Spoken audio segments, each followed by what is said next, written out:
Hey guys, Preston here with Your Guy Plumbing, and in this video I want to talk about the question of what are the best options for removing poly B plumbing in heating systems, in-floor heating systems, radiant baseboard heating systems.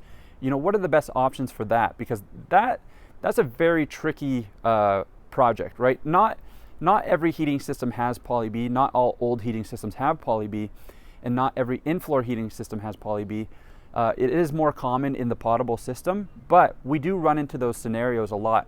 And so I want to run over a few different options for you. One option is leaving it in place, right? I have seen a lot of homeowners leave their heating systems in place with poly B, mainly because your potable system runs on a much higher pressure, right? So your potable system is going to run on pressure anywhere from, 50 psi to 80 psi. But your heating system is going to run on a pressure typically around 12 to 15 psi. So it's much lower. It's 5 times lower in pressure typically. And so the heating system tends to have less issues because it doesn't have as much pressure in the system. And so that's the first thing. So that's why a lot of homeowners typically they'll replumb their potable system because it's easier and it runs on a higher pressure and tends to fail at a much higher rate than your heating system, which runs on a very low pressure and it tends to have a lower failure rate. So that is one option, is leaving your heating system and redoing your potable system. Now, that doesn't mean that you're not going to have issues with the in-floor heating, but it is a lot less risky when it runs on a lower pressure like that. So that's one option. The second option is you can redo your heating system.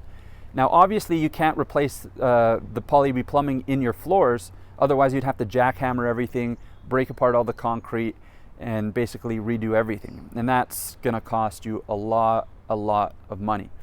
And so that's not really a feasible option. But what you can do is you can do baseboard heating. And so basically you'll set up baseboards and you'll run the new lines to the baseboard and you'll have radiant heat coming from baseboard heating. Now that's your second option, and that's going to cost you a lot of money as well to do that system as well. Now the third option, and again depending on your house and whatnot, is to do ductless split systems.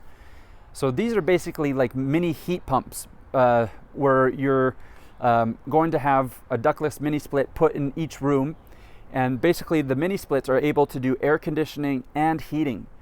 And so basically you abandon your old heating system, you abandon all the poly B, you abandon your old boiler, and what you do now is in each individual room that you want heating and cooling in, you install a ductless mini split. And so this is probably one of the best options because, one, it gives you air conditioning and heating, not just heating, and it gives you a lot of control over each room.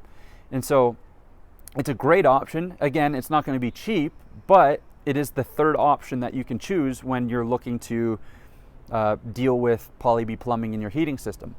And so those are kind of the three different options that you can go back and forth with and determine what's going to be in your budget, what you need for your home to be comfortable, all that kind of stuff. So hopefully this all makes sense.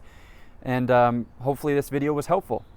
And if you're somebody who has poly B and you're looking for a contractor that can help you out and somebody that can actually, that you can trust in your home and do a reliable and be reliable with removing your poly B, give us a call. We service the Greater Vancouver.